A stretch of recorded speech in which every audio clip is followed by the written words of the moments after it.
All right, I'm just gonna give this a go right now. Probably should have gone a little later yesterday. I had 3 sets one day, 4 the other. I thought I had two days, about 36 photos, but today's going to be more of a full 48 photo thing, so I don't want to linger too long. This is part 2 of my 2006 Thanksgiving stuff. It's a combination of a trip to the switching management service operation at Penn Warner Industrial Park in Morrisville, Pennsylvania, followed by Amtrak's goings on for their Thanksgiving Sunday in Baltimore Penn Station.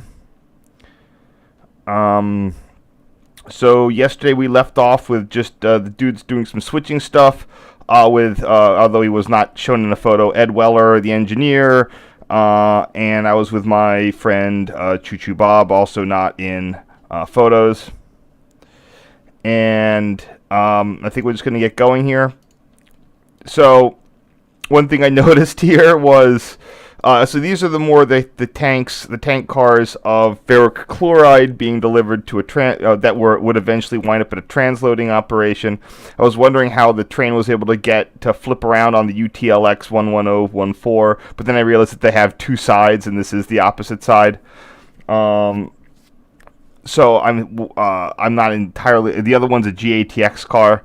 So what I'm thinking is, at some point they might have picked up the GATX car. And switching is a art. So they might have picked up an empty ahead of this guy, so they can then they'd pick up the empty first, so they could replace it with the full car. So I think they went in, they got the empty, loaded it behind the switcher. There were 2 lumber cars that they then kicked off here to that delivery, and then they're going to go back to where this was, and they're going to deliver the full ferric chloride car.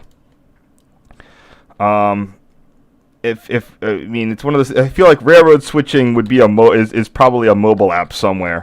It's basically a little puzzle game. So, all right, let me just get this going here. Let's see where we're at.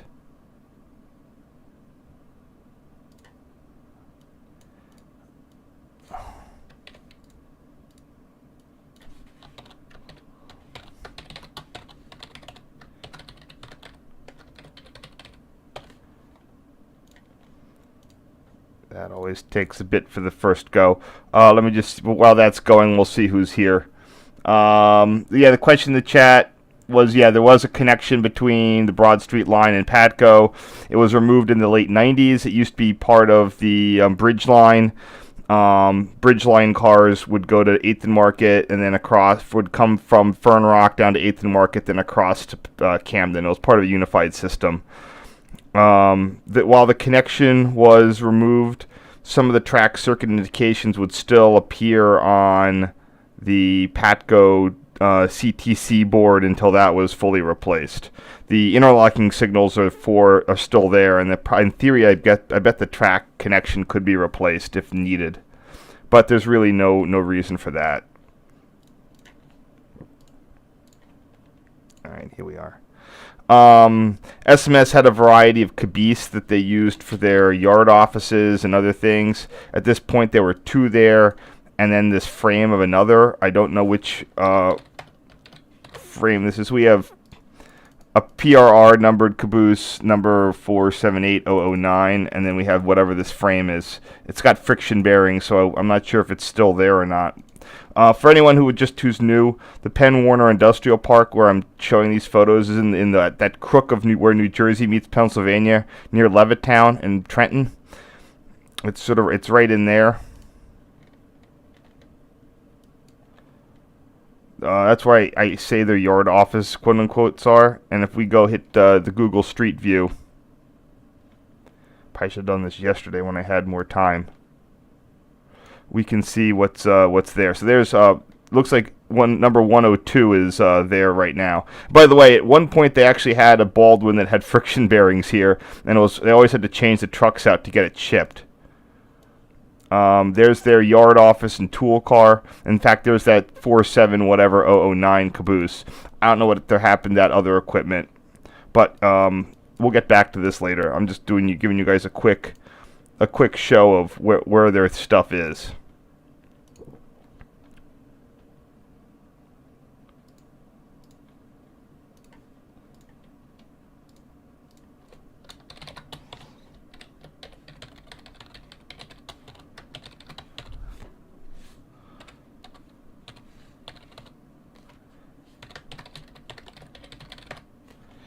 Oh, and let me get my photos. Oh, that's not the right one.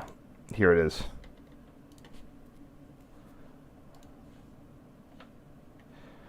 SMS 9373. So this is their tool car. As you saw, it's still there. That's where they keep any of their equipment that they need to run the operation that doesn't fit. The caboose is used as an office. The tool car was, where they have all the equipment. This is, again, at least it has friction bearings. At least it has non-friction bearings. The issue with bearings is that you can't use those in interchange. You mean a railroad, it's their discretion whether they'll take it, and NS does not like taking moving friction bearing equipment. Conrail used to not really care as much, but as soon as all the people.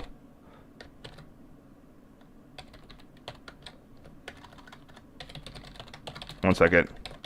As soon as all the people that ever worked with friction bearings left, there's just this crazy fear about them that all they will do is burn up and cause a derailment. If properly maintained, they're fine, especially just for short movements. And here's their other. I think this is a Penn Central or a Conrail, or it's like an N11. 18100.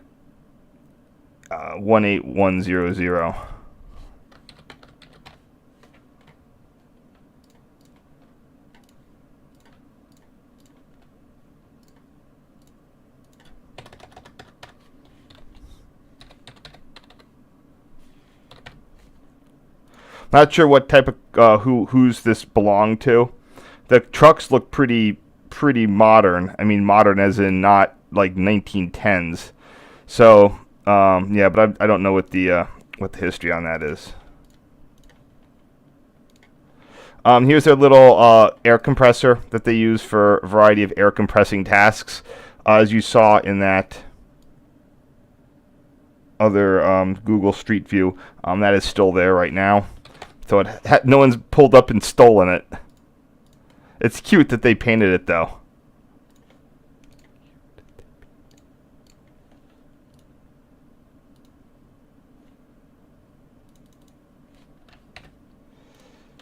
And you can see that it's actually over there right now. That also looks to be where they would plug. That looks like a place where they can plug in the engine. And they would plug it in during the winter to keep it from freezing up. So this looks like they have some conduit and plugs where they can have a block heater. And they've also built a end loading ramp over there. So that's any good short line is going to hustle to be able to accommodate whatever it can. While this giant warehouse here looks like it's a Kmart central warehouse. That's not doing that anymore. While that's not getting rail shipments, they're able to use that to turn it into an off-end sort of a flat car railhead. So that means that if anyone needs that, they can pick up that business as having a generic offloading facility. Bad short lines will not go after that sort of business.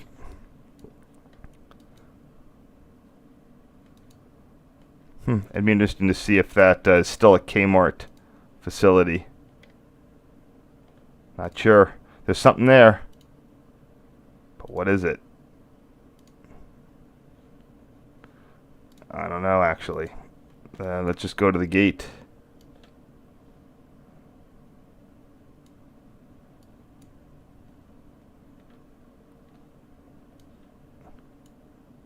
There it goes. Oh, it is. Wow, as of 2019, it is still a Kmart distribution center. That's odd. Oh, they got some intermodal there. And my friend knows the Swift trucking. It stands for something I forget. There's a funny acronym with Swift. Mainly, they'll put anyone behind the wheel and let them crash the truck. Anyway, sorry about that.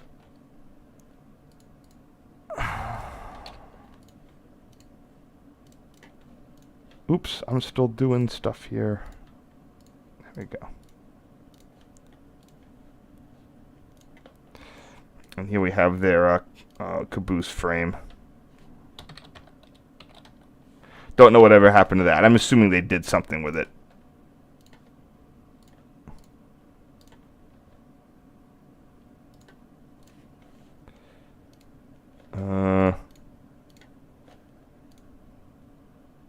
Whoops, I didn't even have this one. This is one that got cut, so.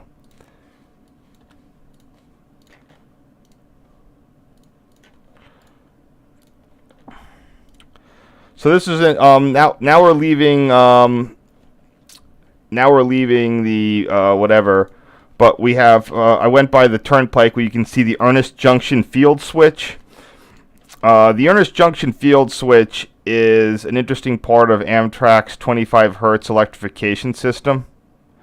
It's located directly adjacent to the Pennsylvania Turnpike after it departs 76. The Pennsylvania Turnpike generally parallels, as you can see, the Morrisville line, which used to be the old Trenton cutoff. In fact, it almost entirely, except for a lot of it, it's almost on the same right-of-way. Ernest Junction is because of objections to the PRR stringing 138 kilovolt transmission lines. They instead sent up the Schuylkill branch, and then made a right hand, and then here at Ernest Junction is where it interfaced with the circuit. It then continued west to Fraser, with another circuit continuing over to Trenton. It is not circuit broken. That means that these cannot be opened under load, but is still openable for maintenance. In an unfortunate event, Conrail, which no longer had electrification on the Morrisville line, offered Amtrak basically told them, hey, give us some money to take ownership of the circuit, the 138 kV circuit running from here to Morrisville, or we're just going to scrap it. And Amtrak decided that they didn't need it at the time, some point in the 1990s. And, well, Conrail went ahead and scrapped it. And later on, Amtrak, basically, long story short, Amtrak would have been benefited from having that extra path available to them, because right now there's only 238 kV circuits connecting their western half of their grid from the eastern half of their grid. So, and all their hydropowers in the west, which does give them some limited throughput to be able to transport power from east to west. That all goes through Zoo. This would have given them, or if there's any problem at Zoo or anywhere in there, this would have allowed an extra pathway to get power from the western half of their grid to the New York City area. But unfortunately, this now terminates. It makes a turn to the right as we're facing it, but no longer continues on.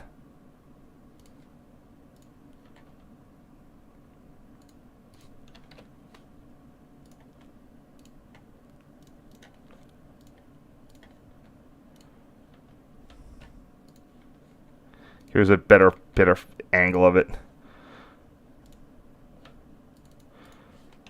Generally, I have Bob drive, so I'm free to take photos. Our trips, when we were involved with SMS, used to be more driving intensive. Well, I mean, they've always been, but now we tend to, we don't cover quite as much distance as we used to on those first few trips. We tend to just go do something on the NEC, and then maybe West Trenton or something like that. This year we went out to Croydon, where there's a really nice brew pub where you can watch trains. It's right next to the NEC. In fact, I really got to get back there. I've got, they gave you these little special whatever things you can cash in. It's hard to explain, but they're only good between January and February. So I'll likely go back there on February 29th. Probably should have gone this week, but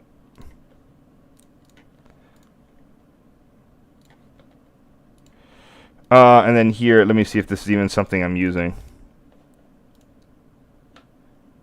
Oh, this is the Trenton Cutoff Schuylkill River Bridge, like, hidden. You can't see it because it's there. Surprisingly enough, there's 2 tracks. This part of it is past where all NS traffic effectively exits here at CP King. Goes down this little connector here and then over to this SEPTA Norristown line briefly before it gets onto the Harrisburg line. Everything else on the old Trenton Cutoff is simply a secondary track used by a single, I won't say it's not a local freight, but it's sort of it basically is a semi-local freight that goes to Coatesville, where there's a steel mill.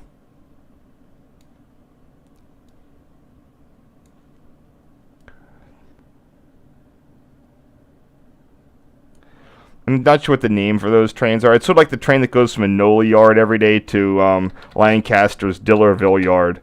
It's not really an inner city through freight. It has an H designation.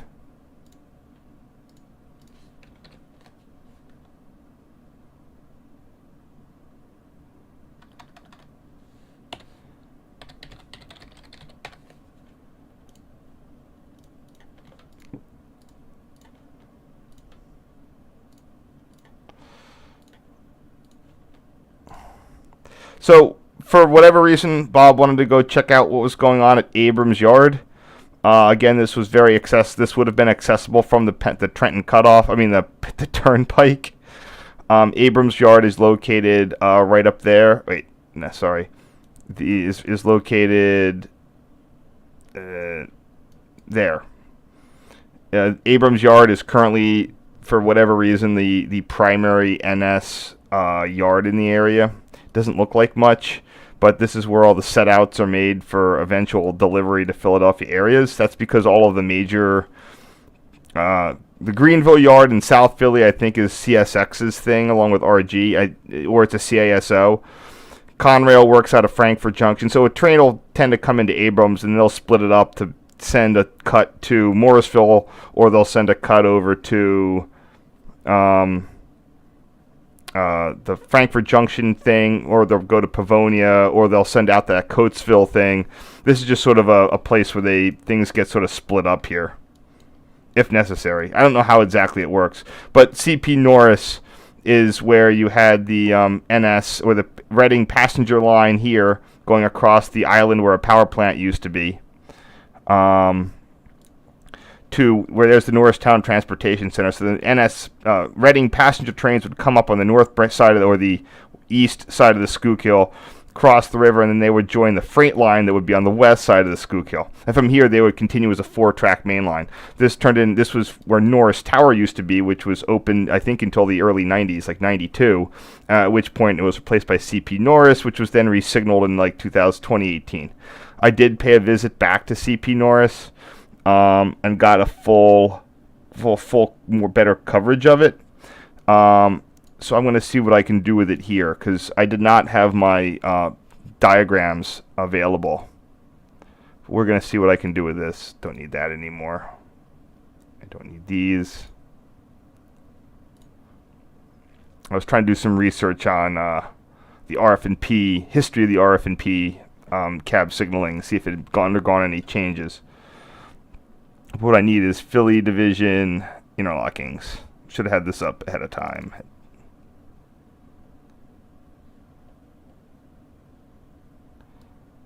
CP Norris.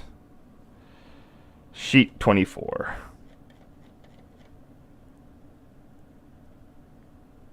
Here we are. So this would be Norris. That would be your 8E-1, 8E-2 dwarf, and the 6E signal. But I do want to check what I have on that previously from 2018. This would have been around, there you go.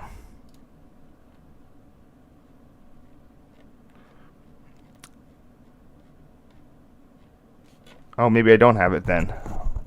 Oh wait, I do. I just want to make sure I don't run over the names. Here they are, but I don't think I have this angle on them.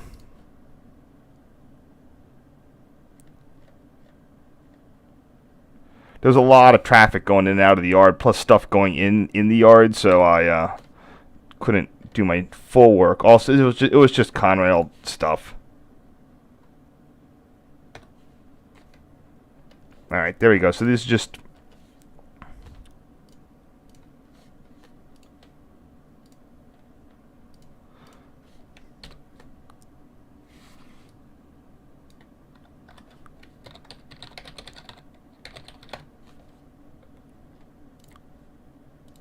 For those of you who did not see that, I'll pull it up again. Let me just double check a couple things. From the interlocking diagram point of view, Norris was notable for having some movable point diamonds right about there, but they were replaced Conrail style with regular number 20 turnouts. I don't know if anything here was going to give you limited speed, but everything looks like appears to be a number 20 turnout.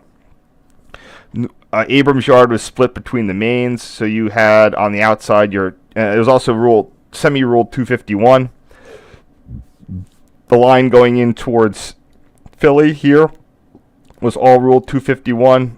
Going out, it was ruled 251 east, but the track 1 was ruled 260, was bidirectional out to CP Phoenix. Don't know why that happened. Again, it's sort of nice when Conrail would spice things up with, let's do bidirectional, but we only need it on one track. So this used to be sort of a double weirdo junction here with stuff coming around and mixing, and that was sort of watered down to what you see here today. I don't think the layout of the interlocking was changed despite Universal 261 operation. I can't even see because it's in shade right here. But when I was there for the redo, it did not appear to see any... for example, you can't... Well, see, almost nothing comes off of here at King, and you can't get over to track 2. And they didn't change that when they re-signaled it. It's like, okay, great. I mean, you're going to put all the work in to re-signal it. Why don't you put in another switch that would have gone from there to there? So, you're getting a whole. So you're not limited to this single track for westbound through trains coming off the Morrisville line. Probably not enough to really warrant it. I'm sure. Again, it's just interesting. Of whatever manager was in charge of that, it's always easier to do less. No one ever got fired for maintaining the status quo.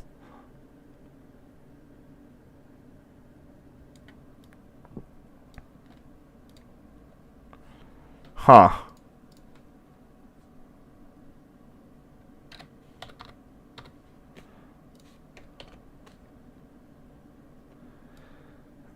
I'm going to include the rail joints. That's what I'll do.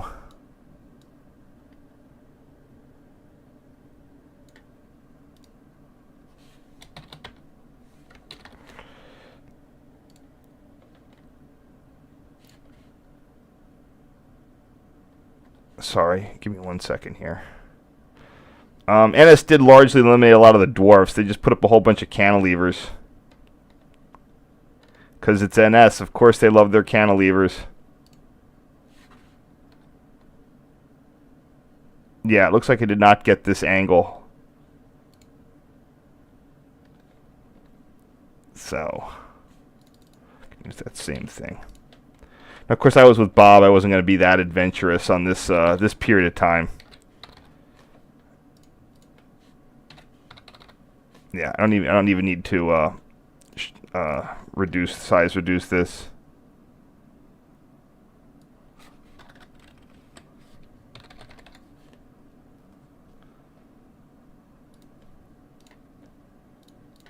Alrighty, and here we just have sort of a bad photo of CP Norris. I seem to be missing a photo. I seem to be missing a couple. Uh-oh. I know what that means.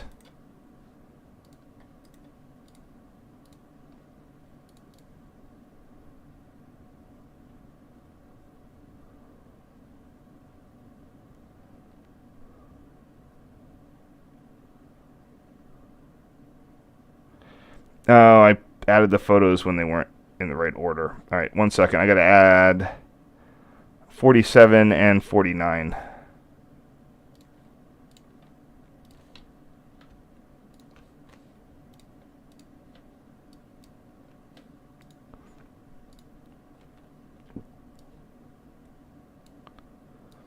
When I came back 12 years later to get photos here, I think I'm going to come back twice, actually. I think I popped by in 2017, but I didn't do a full survey. It was way more overgrown. Let me see if I can actually pull up that detail and show you what I mean.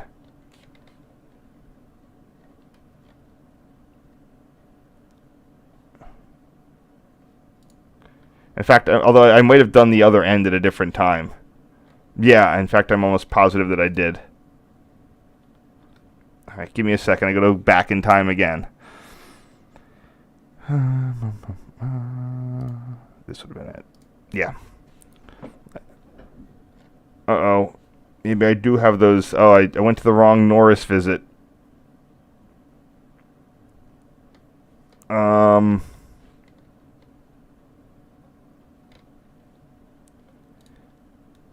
So here's the same vantage point in 2017, and you can see that, forget that, you can see that there's been quite a that the right-of-way here has been allowed to get a little overgrown. And a year after that, this right-of-way was very... when I was because I didn't want to walk down the tracks. I didn't want to get in the eye line of the people in the yard, just in case. And that was... I just remember that was quite a bit. Had a whole bunch of stickers and hitchhikers and junk in there.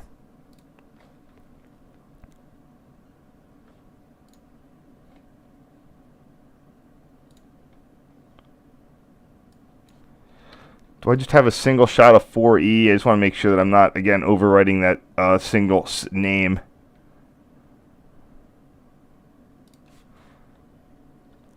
Both times I was here, I had trains arrive when I visited the other times, but not in 2006. And the neat part was when I was there in 2018, I got an 80 Mac. Probably just about less than a year before they were retired. I was always lucky catching 80 Macs, despite my very, very limited amount of, I don't go out with a scanner and a lawn chair, and I still managed to catch more than my fair share of SD80 Macs.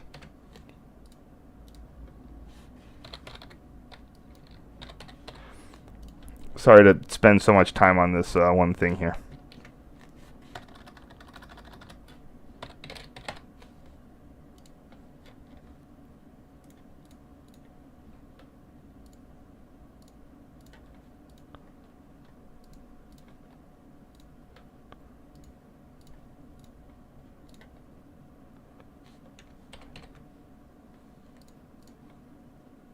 Oh, that's the problem.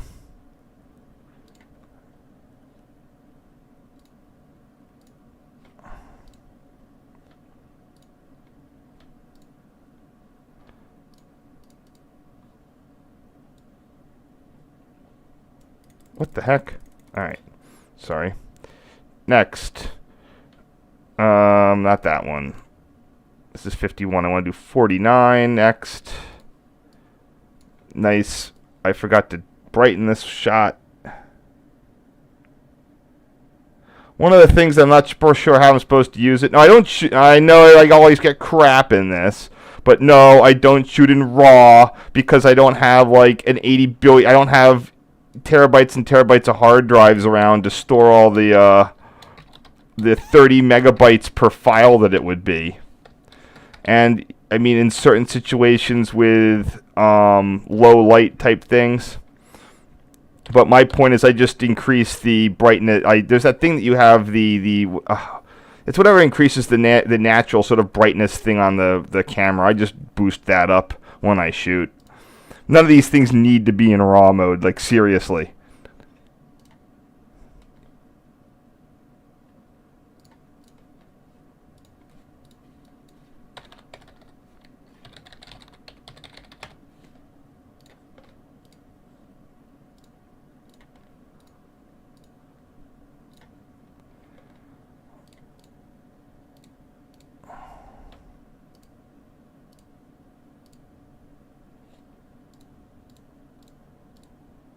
Now it looks like I cut this one for no apparent good reason. Man, that was such a pain to walk down that right of way in that mess of weeds. In fact, I'll go back to that 2008 photo real fast just to see if I can, if I have a better better shot of all the damn weeds there. Come on. There it goes.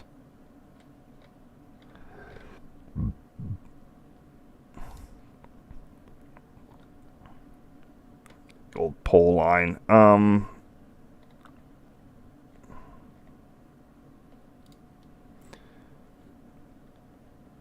Yeah, see, with all the trains coming in, I had to sort of keep to the weeds.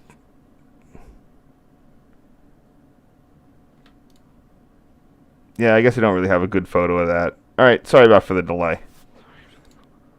Alright, let me just do a quick one here.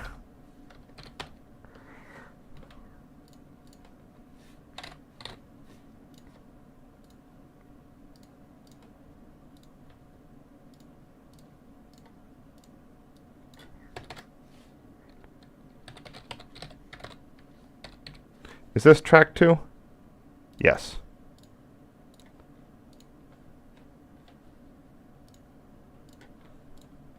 Alright, so that's everything for here. Let me just clean up.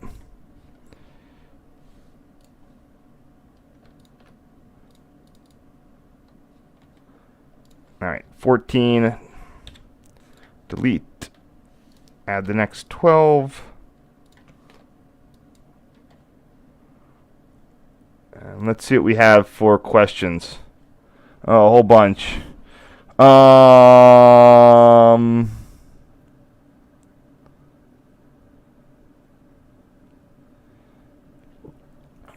Rumors, Amtrak redirect the circuits. Yeah, Amtrak tried to do it, tried to redirect those. They had a plan for that about 10 years ago, and the local shot it, and then it went nowhere. The people in that area have too much money and too much clout. The PRR tried to do it. Amtrak's tried to close that multiple times.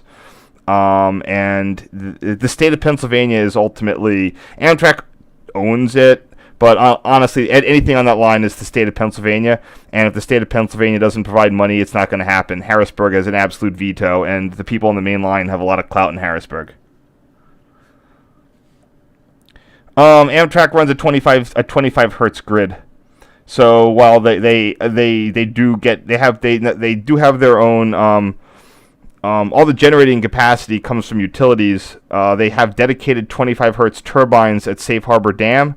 Everything else comes from a frequency converter plant, and then they run their own grid.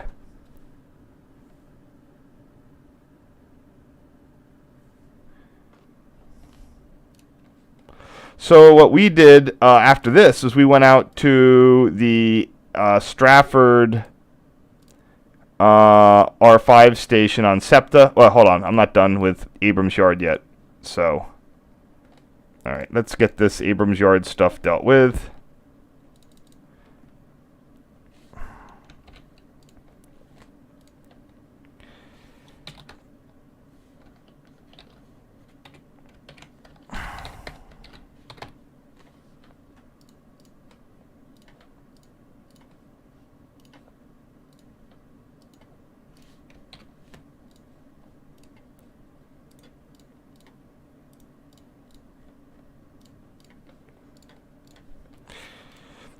When we were there, and so this is still again in that sort of post 9/11,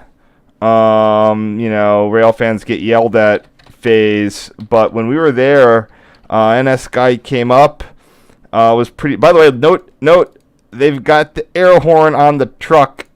That's classic.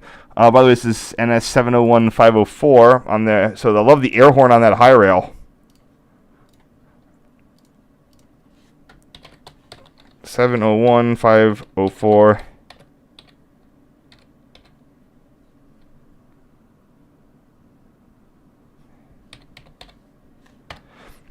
And he came out and got us, he gave us hats, or at least I got a hat. I still have it. It's a camouflaged NS hat.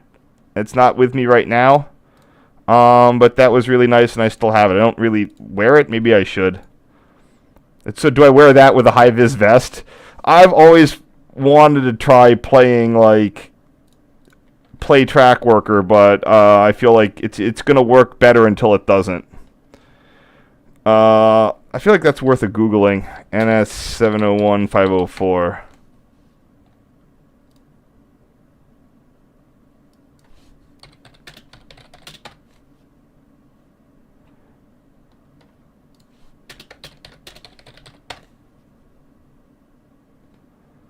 Oh, wait, there we go. Nah, I can't. Most people don't do a lot of stuff with high rail vehicles. So, yeah, it doesn't look like I'm going to be able to find that.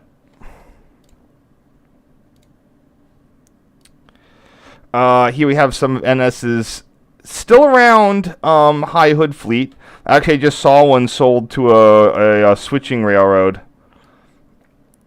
In Boyerstown, Pennsylvania. NS had an auction where they, for whatever reason, auctioned off like half their equipment. And this little railroad bought a high hood Jeep. Not that one, but another one. Also note that we have some end cab switchers. Those are popular in the Philly area. But again, as the value... Oh, by the way, I think those are the reduced clearance ones for under catenary use. SW like 1001s. Can't see the numbers though. Man, I should have gotten, like, that would be the neat thing to see, but in 2006, Conrail was still relatively, you'd still see that around. NS sold all their end cabs because the value went up so high.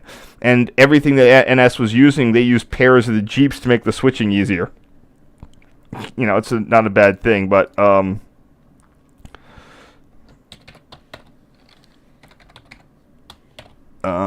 5270 and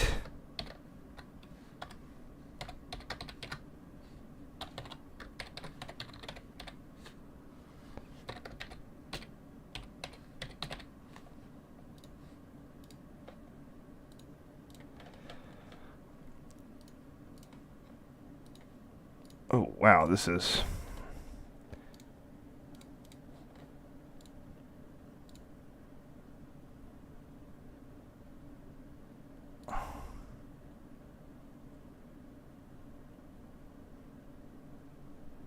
huh. Did I need to do that? Hold on. What did I do here? Shoot.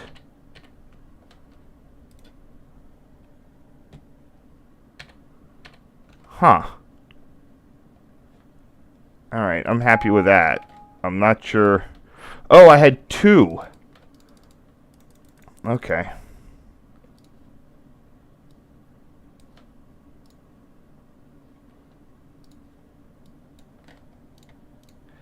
Yeah, see, I would randomly junk half these photos before, but not anymore.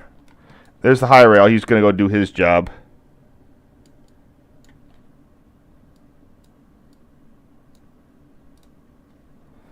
And if you're, I'll show you where this is, by the way, if you're interested.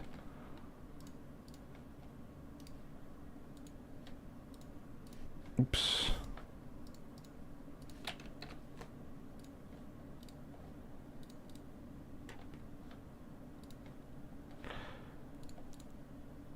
If you're wondering where all this is taking place, so there's Norris. Abrams' yard office is right. Looks like they built a shop there. I'm not sure when that went in. But the yard office used to be. Oh, did things get moved around?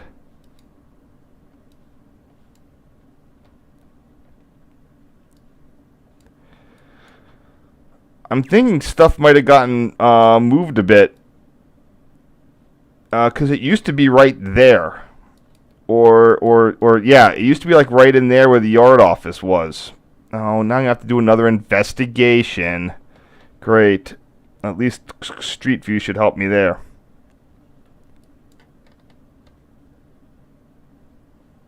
Alright, is this the yard office? Yeah, that's it. Okay, never mind. That's I guess stuff didn't get moved around that much.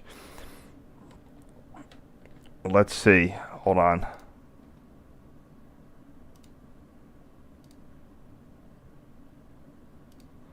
Okay, that's the issue. They put a roof on the yard office because I guess the roof was failing.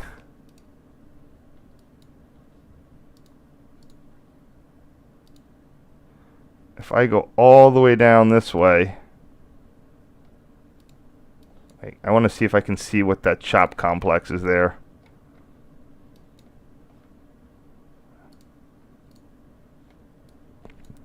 Not really, but anyway, yeah, that's what that is the art office right there, and a crew. Or maybe should I say crew base? And that's where NS runs a lot of its stuff in the Philly area. And you can see, like I said, they have a light repair shop. So here's the famous SEPTA station at Strafford. Apparently, the story was that this building was used in the 1870 whatever Centennial Exposition. Let me actually make sure it's Strafford. Yeah. I can probably pull that up on the. By the way, did I see some questions in the thing?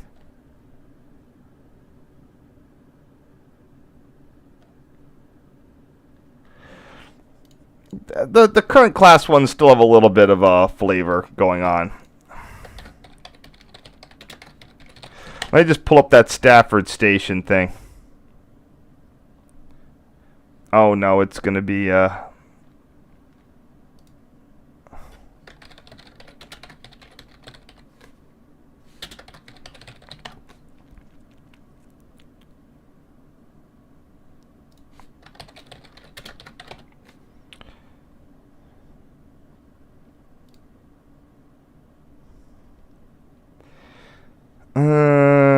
Wayne, Berwyn, Malvern. Come on. There it is, Strafford. Oh, Strafford. Blah, blah. I just got to get the thing where the station building is about. They restored the station between 1999 and 2002 after damage from a June 1999 fire. Work including the historic station buildings for the outbound shelter, station made ADA compliant, mini highs.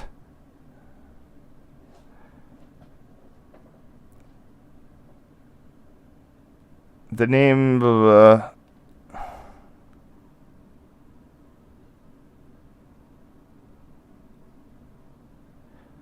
okay, so I had heard that this station was relocated from the Centennial Exposition, but at least Wikipedia doesn't mention that, so I could be wrong. Or the rail book I read it about could be mistaken. Man, doing all these trips in November, it's always gray. Here we go.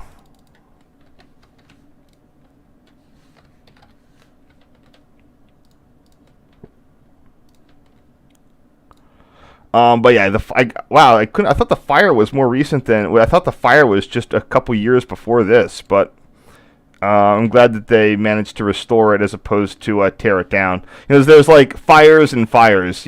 Shore Tower caught fire, but it hasn't been torn down yet.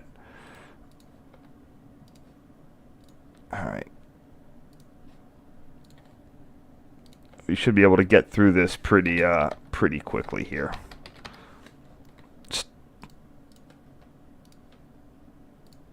This is probably the most notable or visually notable station on the PRR Main Line. Main line between Philly and Paoli and such, though. I mean, although there are a lot of nice ones.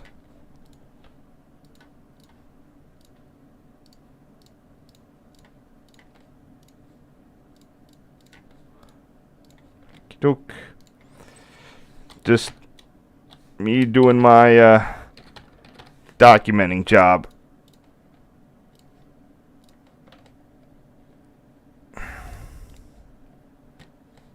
Keep hitting that article. There we go. It looks like they were also able to, they did the steps, but they kept the original shelters, it looked like, with the wood and the tin roof. That's pretty neat. good for them.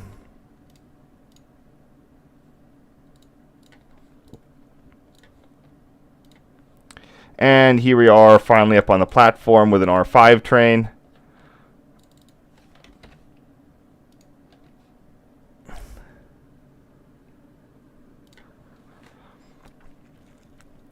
Yeah, so there's a degree of class one whatever, and specifically CP and CN still keep a variety of regional flavors about.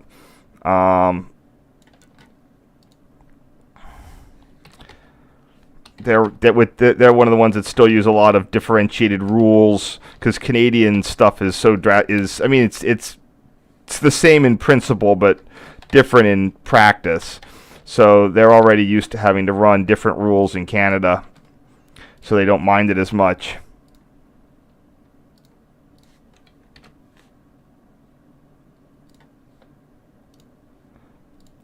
What was I saying there? Yeah, so it's going to be a shame with KCS, but despite being, I never felt that they were doing too much with their uniqueness. They're it's nice to catch one, but their new livery with the yellow but it seemed very G&W-y or BNSF-y. It was different but not distinct. It was like how cars today are different but not different. It's not like they had some sort of. It's like Union Pacific is different. It's ubiquitous, but if it wasn't ubiquitous, you'd really miss it if it suddenly went away. And KCS wasn't quite standing out in a way that made it go away. MRL is definitely going to be, they didn't get around, but they definitely had a lot of neat stuff going for them. But at the same point, we have Reading and Northern. They're always expanding. Although I'm worried about Andy Muller dying. He's getting older, and it's not entirely sure if his family's on board. We'll have to see. I know he does have some kids in there. I need to go and check a PRR Main Line survey thing here.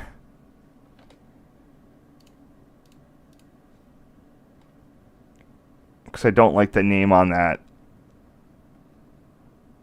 Oh, this is all different. There it is.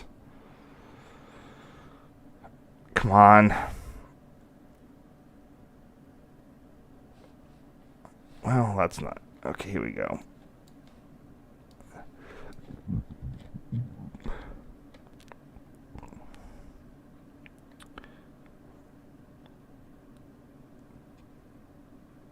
Trying to figure out how I labeled those.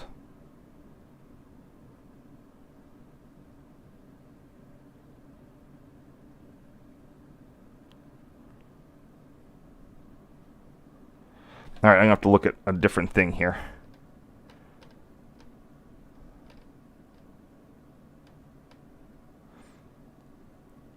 Sorry about this. What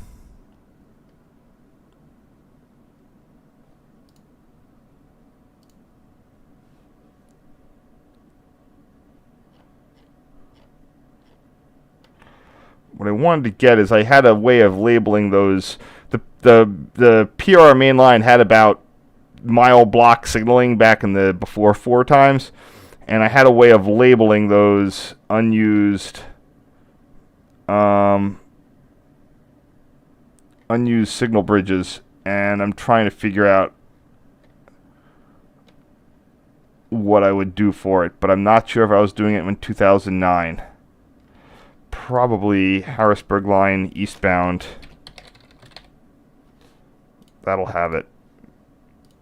Hopefully.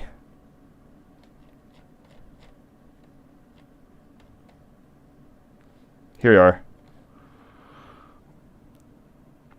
Okay, I had it on a milepost, but this is where the cab signal cuts are. So there you go. All right, where's Stafford? Or Strafford. There it is. Boom. Great.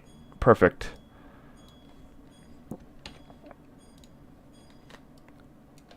And all of that just to get a better name on this file.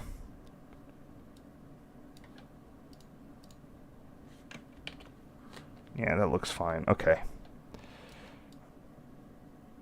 Notice that that they are currently in process. This was back in the 2006 period when they were in the process of taking out the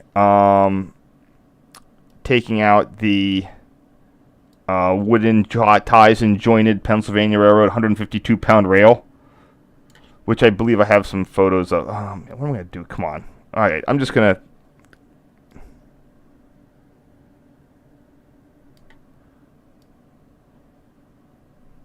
Okay, that's good enough.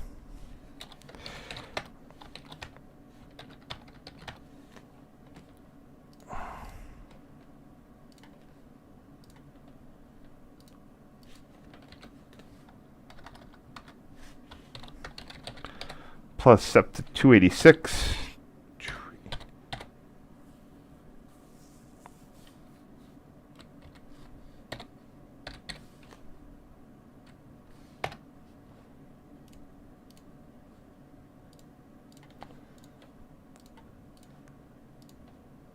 Alright, sorry about that. Yeah, and there's definitely a cab cut there. Maybe I should visit the station, see how that works. I need to get back to Villanova and Strafford, so maybe I'll do that. So, this is just, like I said, SEPTA had been putting down the traction gel. The gel train. Hopefully I captured that this is if this is a 152-pound rail or not.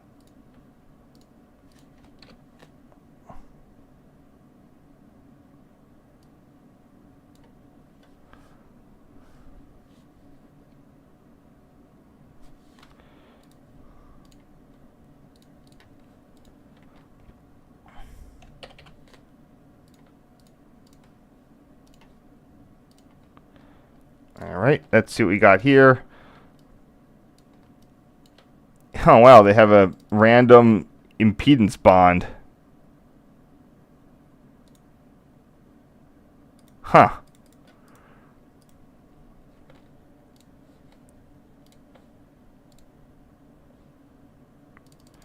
Alright, this is definitely something I'm not going to label as a SEPTA picture. Oops. There it goes. So first off, you got the traction gel. Second, it's still jointed rail. Third, you got a random impedance bond. Remember, joint. The main line was, and the whole Harrisburg line was super fun. Nothing felt faster than going at 90 miles an hour on that 152-pound jointed rail from the 1940s. Because the train just felt like it was about to fly off the tracks. You had this wonderful illusion of speed that was far better than actually going fast.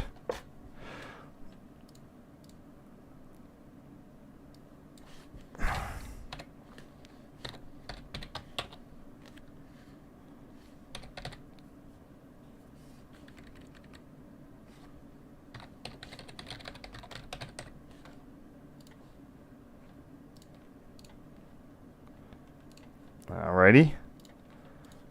Well, I'm glad I was able to use that thing, because now I can more accurately label these. And that sodium vapor lamp just zapped the color rendering on this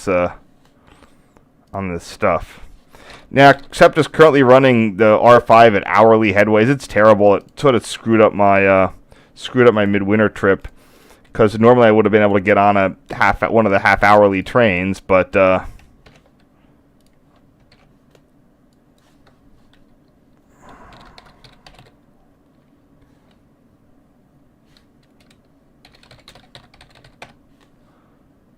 was not to be.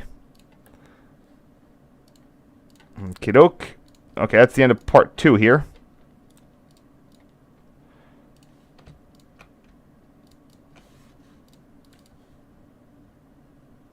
Alright, just double checking I got it all.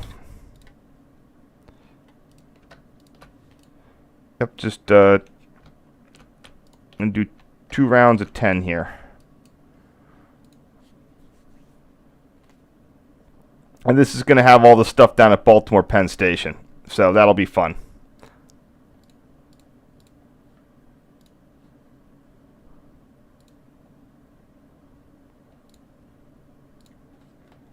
So let's check the chat. All right. Andy Mueller. Yeah, he's the owner of RNN. He's the driving force. He's a consummate salesman, and they said that if he hooked up he could hook up a rail spur to an empty field and get some 100 carloads a year out of it.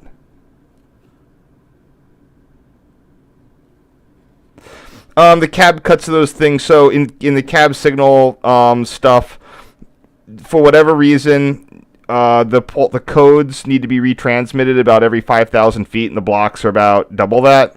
Sometimes on an approach block in an automatic, your cab signal will go to restricting at that cab signal point, but that's not necessarily. It might be how it works now. But that wasn't how it was designed. But around the 1980s, I think the FRA kind of encouraged railroads to do that used cab signals. You can tell there's a code, there's something there because there's a cabinet and insulated joints at that abandoned signal bridge. Next.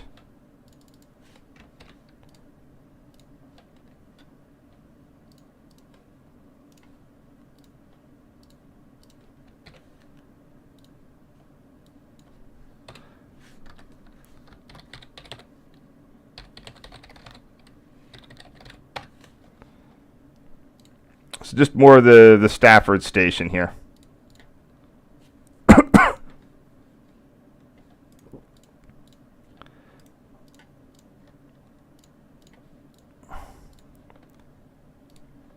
Here's their opposite shelter. This was also rehabilitated in 2002. In the 2002 time frame, I should say, or 1999 to 2002, it said.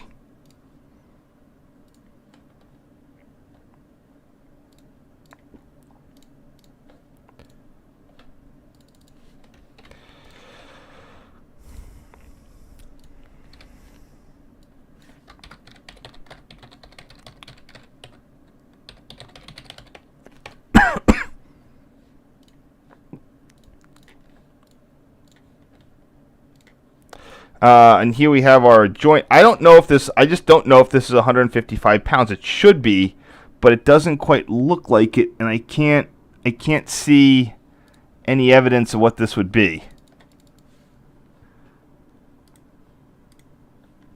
But I don't know when SEPTA or they would have had newer rail to be this.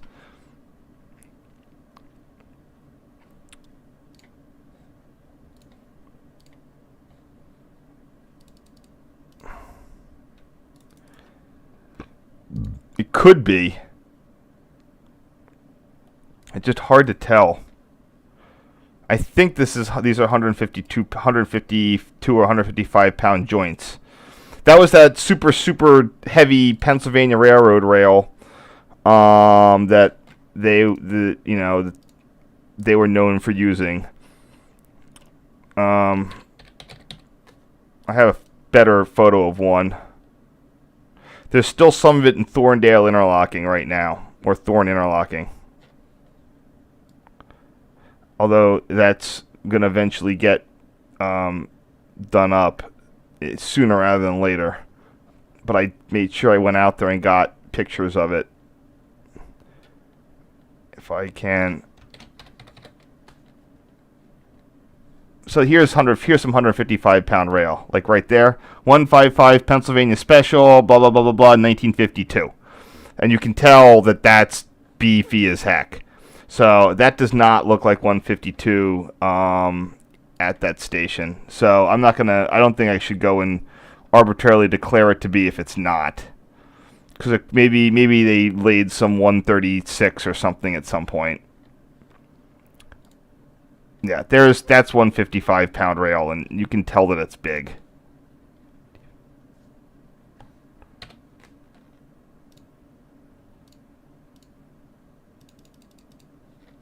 Oh, come on, where's the I got a picture of the cross section of it somewhere. There it is. Yeah, Pooey. They just cut that, and I told. I don't know why. No, they didn't. They didn't have it for me, but I told the operator on the tower. This is a guy that I knew through another guy, and he was cool to let me in and hang out with him. I told him, when those crews are out there, I told him, you go out there and you have them cut you a cookie of that, because that's super cool. And I don't think he did, but I don't know how hard that would be to be able to have them cut you a 1/4-inch slice off of that, but that's the ultimate paperweight right there. Man, that's huge. Look at that. Look at that. Look, it has the date on it, 1945. Wow. Yeah, that's what I live for. You know, that's sort of neat stuff right there. So I don't think this is 155, or at least it doesn't look like it from the picture. So I'm not going to call it that unless I did at the time. Whatever.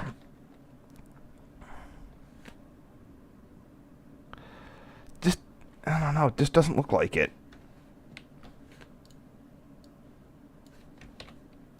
I should have looked at the actual stuff. Okay. I need to actually label this and save it.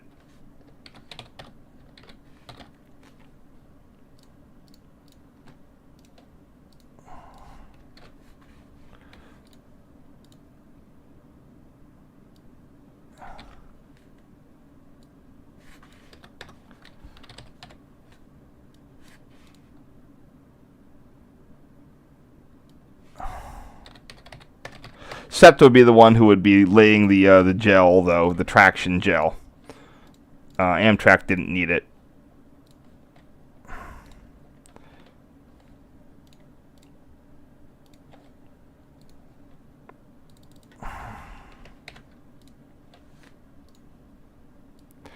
More of that lovely Strafford Station. It's probably going to need a paint job at some point soon. Usually paint jobs last about 20 years. I should know my mom's house is starting to need it. I got to figure out what to do about that.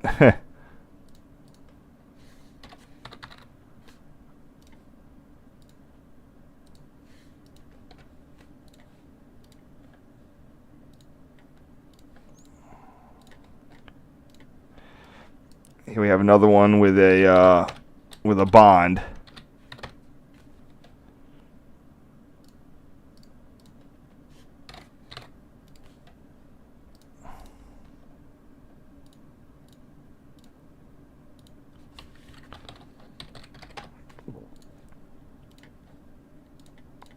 Good enough. And that should get us finally to Baltimore. We're greeted by our old Mark GP40W H's and SEPTA toasters, who looks like numbered, is that 953? It's 9 something 3. Oh man, I can't tell. Maybe I knew back in the day. Alright. This whole thing is where I'm gonna... 943, okay. So I've marked this as Thanksgiving stuff related, but that's not usually... There's no real need to do that. So I'm gonna probably have to rename all these.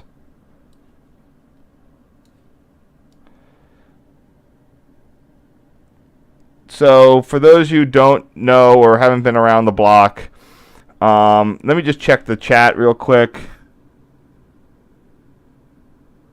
It's just basically you get leaf things, and MUs don't have sanders. That's a specific FRA dispensation. So they throw down traction gel, and it helps with the diesels too, that they don't have to use so much sand. To sort of get going. It also helps with braking and adhesion, stuff like that. We loaded it into our car. We were there. I mean, I can pull that up about that Atkill and Susquehanna insulator. Hold on.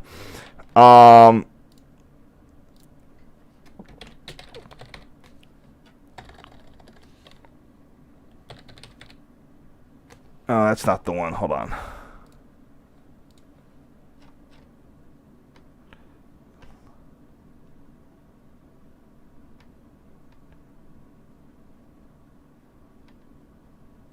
There it is. How did I type that and didn't find it? When we went out, I went out with a friend to take a look at the progress on the bike trail out there. Oh, God, this is all screwed up. I gotta redo this one at some point.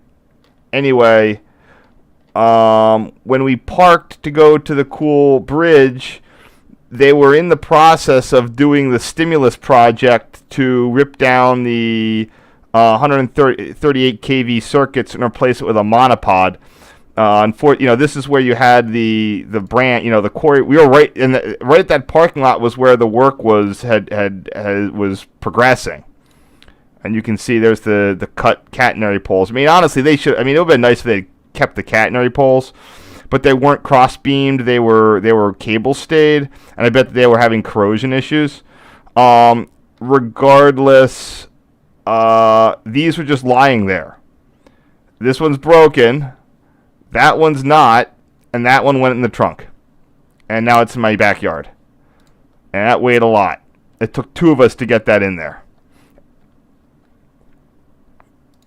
And there's the car with the trunk up. There's the car with the trunk. It's a story, it's not a direct story, but if I know how to go through the photos. Look, there's a couple more right there. It's called being in the right place at the right time. In fact, there's a section of some of the catenary stuff. Oh no, this is part of the 138 kV cable. Just tensioned there because it's been cut, and there's your section of it.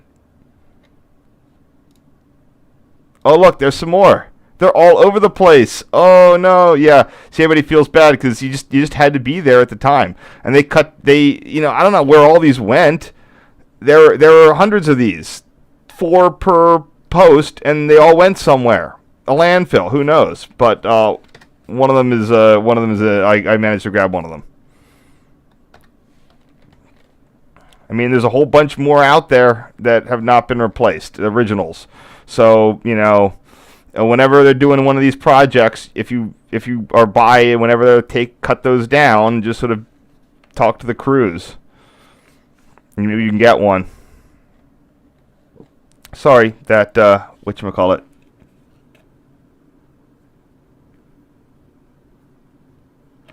Okay, anyway, sorry, that was a distraction. I need to get on this. So this is Amtrak 443 at Baltimore Penn. Oh, okay, so right now what we have here is, I have to really switch gears because I was not prepared for this.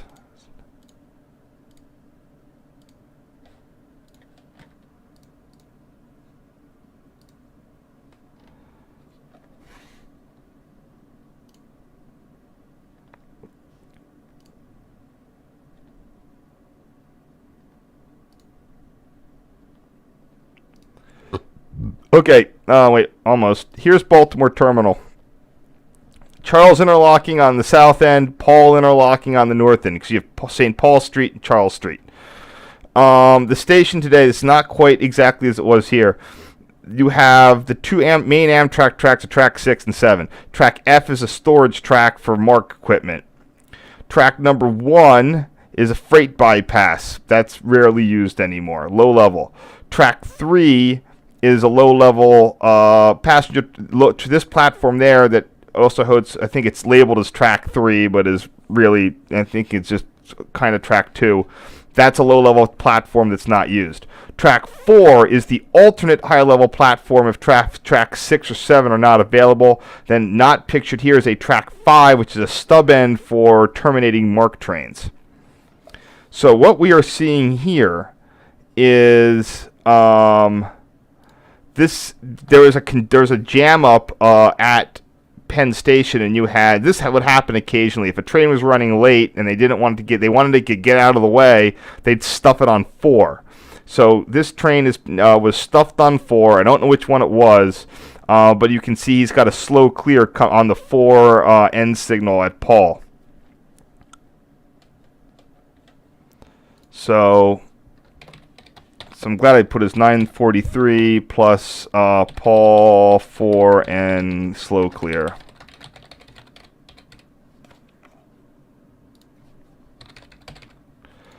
So I get to go and make all these conform to my naming standards.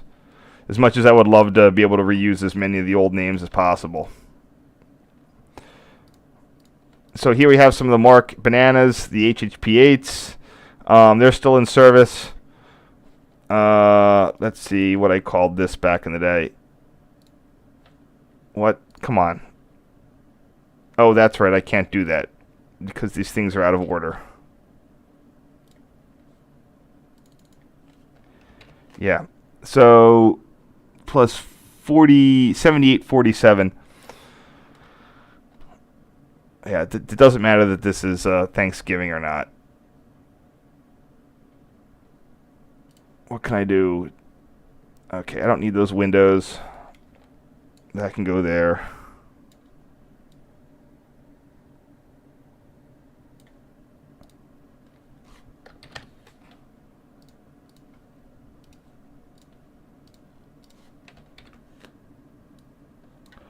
Was it 78.47?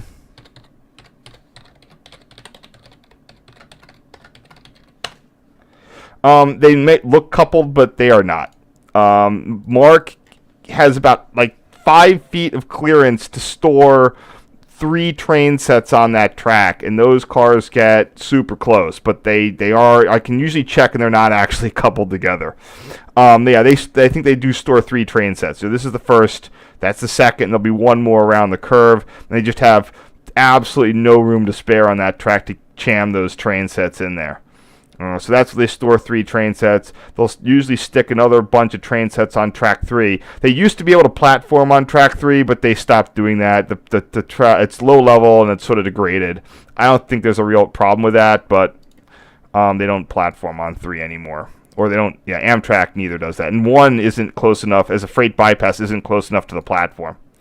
So again, this is why you can tell Amtrak used to run a fantastic Thanksgiving Day program. They really went all hands on deck to move people. At a certain point, I believe the mentality took over that they don't need to move people. They can just raise prices and accommodate the same number that they normally do. Now this year it's COVID-y, but they've definitely sort of said the guy who used to run these, the manager who would advocate it, died or retired and then died. 9634. So you don't have this thing like Keystone Metroliner cab cars randomly on the back of a regional because it adds seats. They've just been thrilled to just raise prices and not try.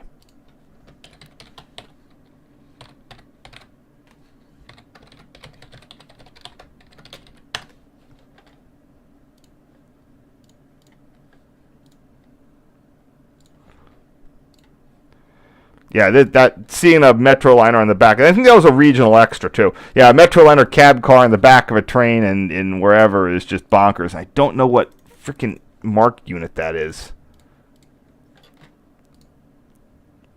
My camera didn't have enough zoom to get in there or enough pixels to pick it out.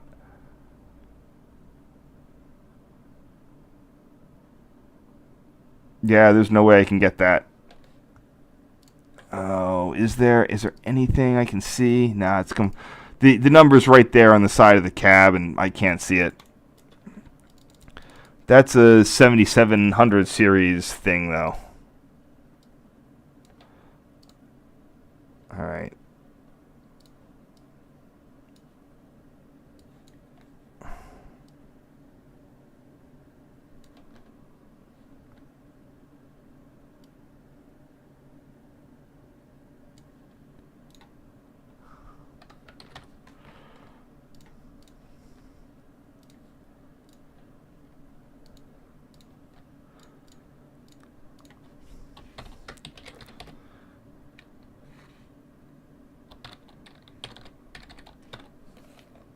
The other problem with those mark units, they were all double digits, like 40.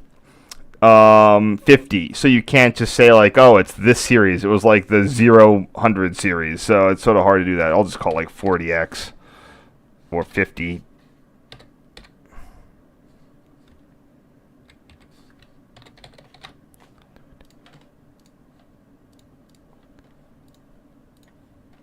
Those got rebuilt into those sunrail units.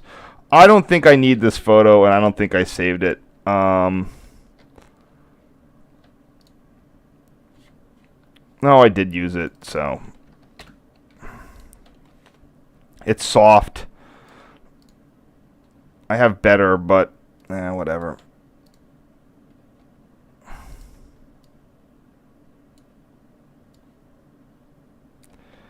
Oddly enough, I was not bitched at. I'm not sure why. They tended to be really, they were intermittently annoying at Penn Station.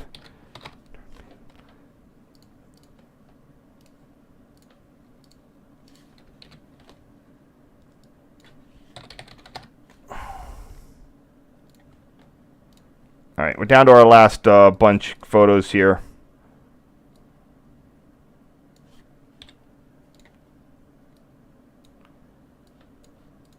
Let's see if we have what questions we got.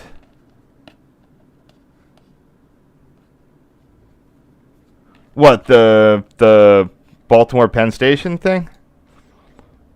So this is when they would still run the Arrow sets, and these are the last. No, they stopped running these in like 2017, 2018.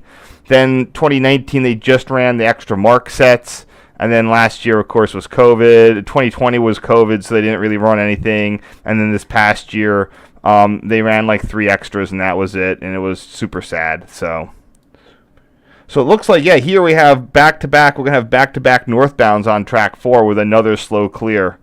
I don't think these photos are out of order, so this is sort of odd, but yeah.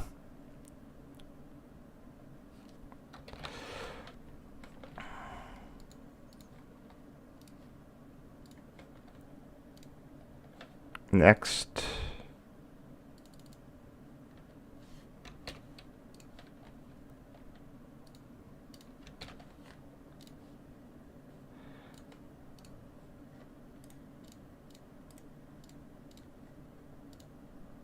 What the? Oh, I see what happened. Okay.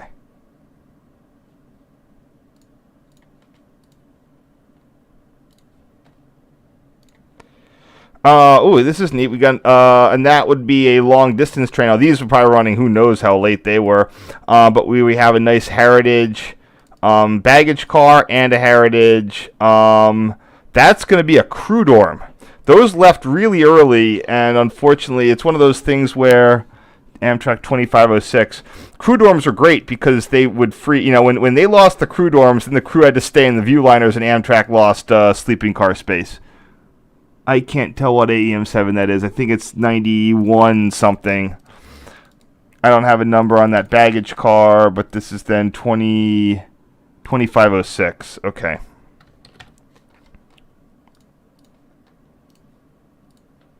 What did I call this back then? Oh, it's a Silver Star. Or as now we call it the Silver Star since they took the dining car off of it.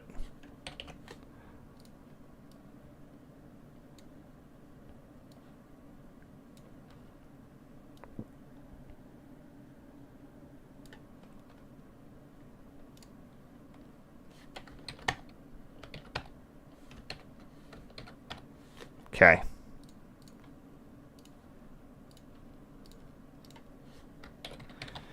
Let's see.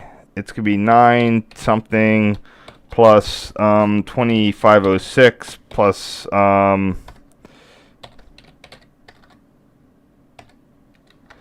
train. What is the Silver Star northbound? Train 92, I think.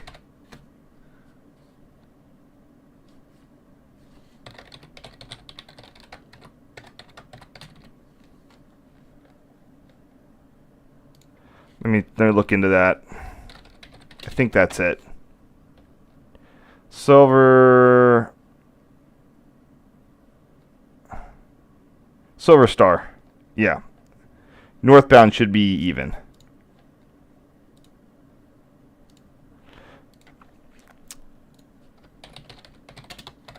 2506. Let me just see if I can get a picture or something of that.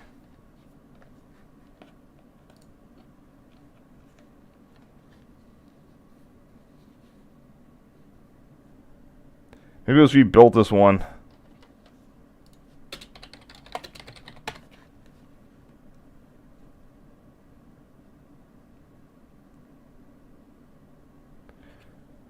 Yeah, the Google searches is not helpful here.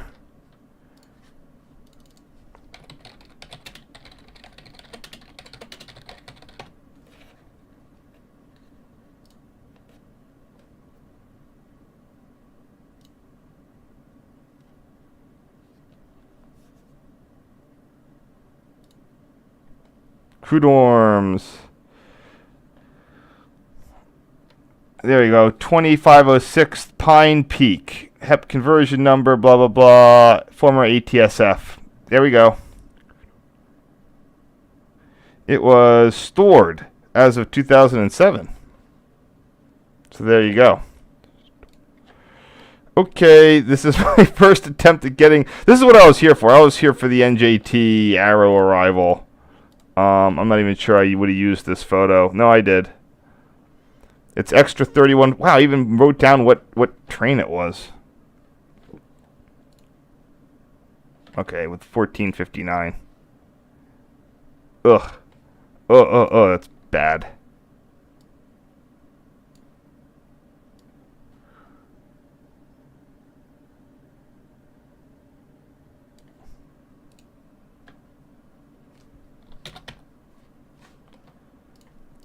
Screwed up this one.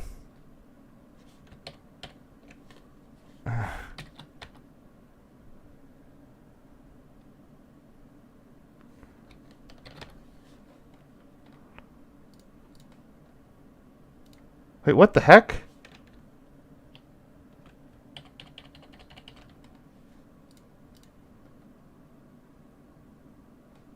Wait, something's wrong here.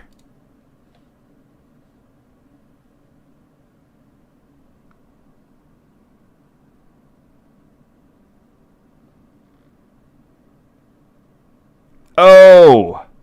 I must have lost the original one on this by accidentally, like, saving over it. Huh. Alright.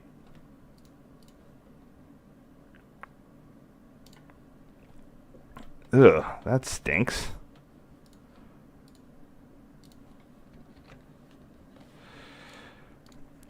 I don't usually find that I've lost original photos, but in this case it looks like I have to a degree.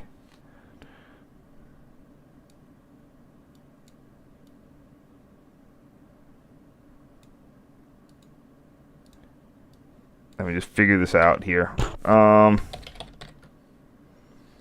Track 7N plus train that.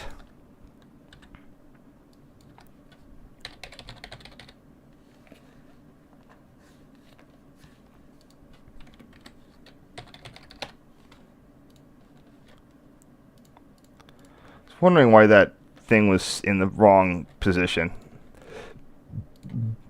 Okay, here we are, back on track.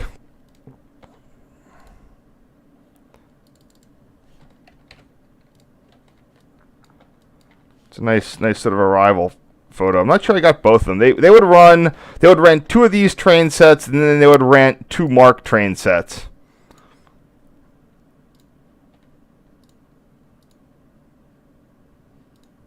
Is there anything I want to do? Nah, this is good enough.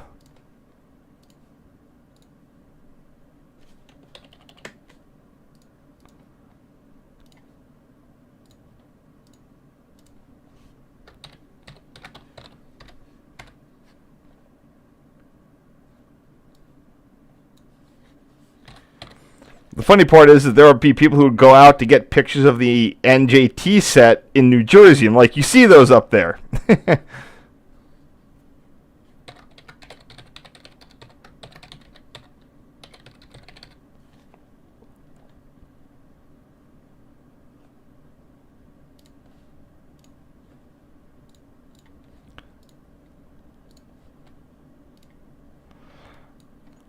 He's 1458. I guess I got a nice quick turnaround there for that one.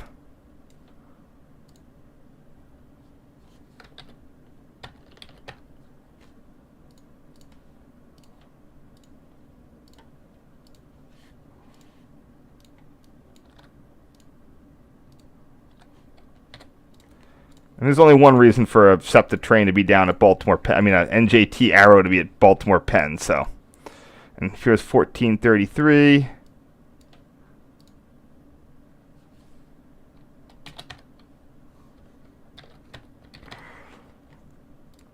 I never got to ride. I'm sure I rode a holiday train once ish.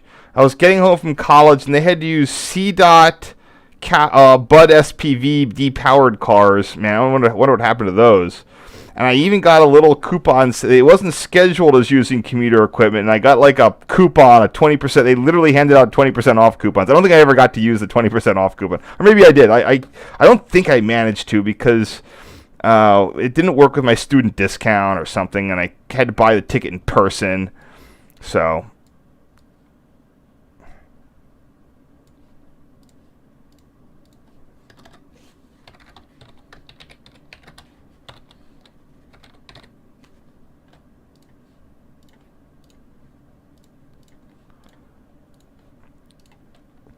Yep, we got an Amtrak conductor here, looking out at the platform.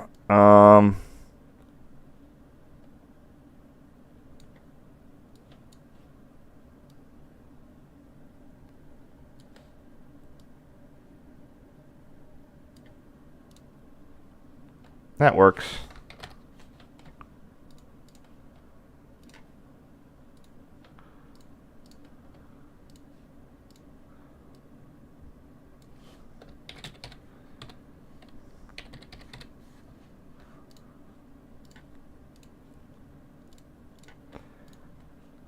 And what else we got here?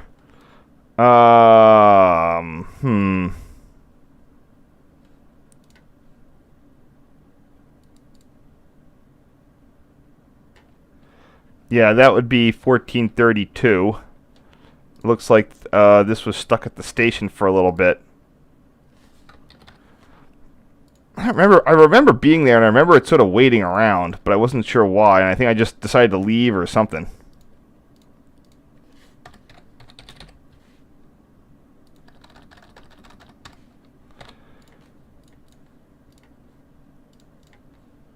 There we go.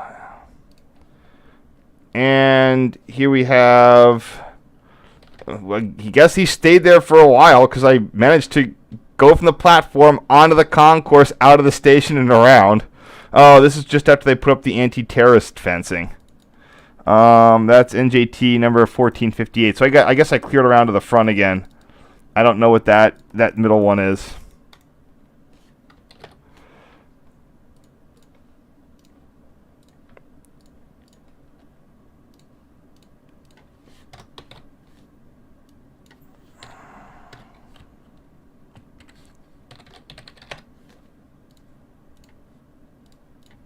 Cool beans. And the last photo of the day, 1433 again, departing. So again, I don't know why it was there for so long, but I managed to hoof it up to the Charles Street and walk up. Now, this is right down the street from where I lived, by the way. It was on Sunday where I could look at the timetable and just like roll out of my apartment and just, I forget if I took the 15-minute walk or took the school shuttle down. But this was just very, I think I did this a couple of years, but it was just this thing that happened, and it was just, I in hindsight, I probably should have done this more when they were running, although I did get a whole bunch of, I did this for a whole number of years more efficiently at better locations.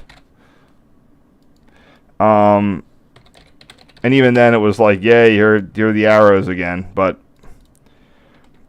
back in 2006, it was pretty straightforward for me to get down there and catch them. Then I sort of stopped for a while, and then I started doing it again. Well, anyway, thank you for paying attention. I hope that you're still there. In fact, let me just do a quick study of how many other years I did this for. Don't need that. Like in 2011, did I do this in 2011?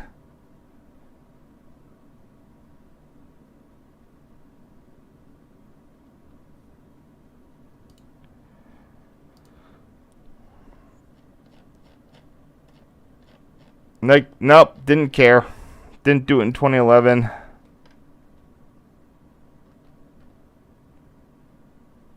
Didn't do it in 2010.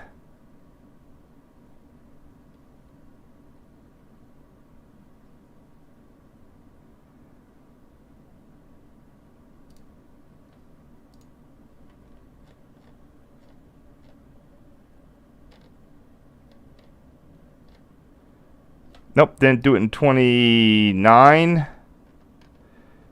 Man, I was a party. I really should have done this more.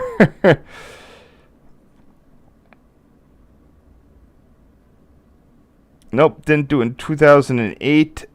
You know, it's just like sometimes you just get served up everything, but you don't realize what you're missing.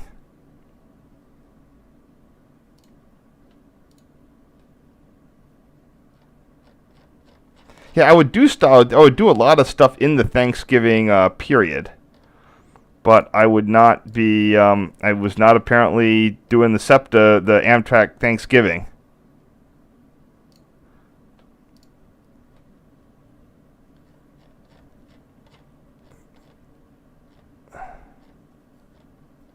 Nope, I didn't do it in 2012 either.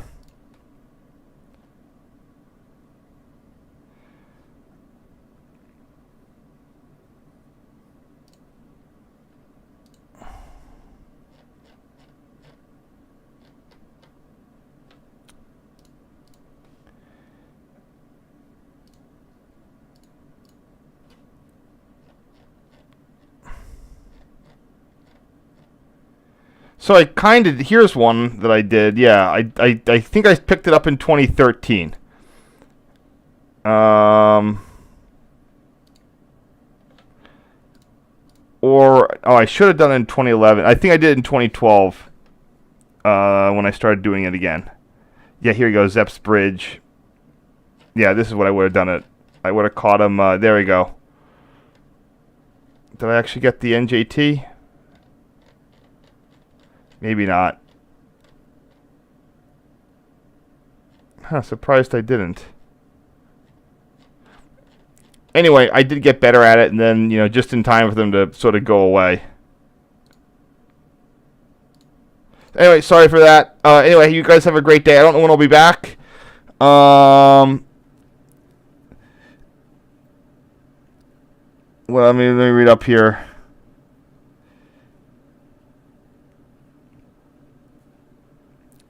I don't know. It was. I'm sure. I felt like it was anti-terrorism funding that involved all those stupid fences, especially in that area. It's very explicitly like I saw stuff. It was like it's expanded metal fencing that's designed that you can't cut through it in a very odd place. So anyway. They actually had some SEPTA equipment they would use for protect. They would get a Bombardier set as protect power on the Harrisburg line in case a train went down, and they would keep that at the 30th Street station at the lower level. Yeah, I really should have done more of those Thanksgiving trains. I don't know why I didn't. I really should have. Eventually, I started driving to the northern part of the city. In Baltimore, I would drive up to the Martin State Airport Station where you don't have any track fences, and that would give me an unimpeded view of everything that I needed to.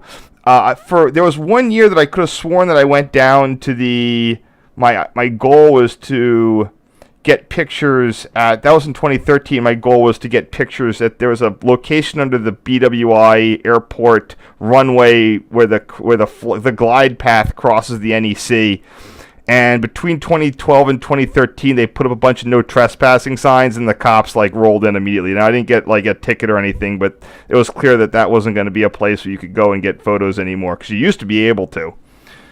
And then I think in 2014 is where I started going out to Martin State Airport. Or Halethorpe, it looks like. Oh, that's when they built the new Halethorpe station. I went down there. So that was 2014 is where I started doing the pictures. I won't lie, it got very, very, very samey. Like you'd get the picture of the this, and you get the picture of the that, and then it's like for the years I did it, it was very, very like here's the same trains again, the same this, the same that. So anyway, thank you so much. I'm gonna head off now. I should get going. It's been late. Have a nice day, and I'll see you whenever I am able to do this again. Enjoy your January.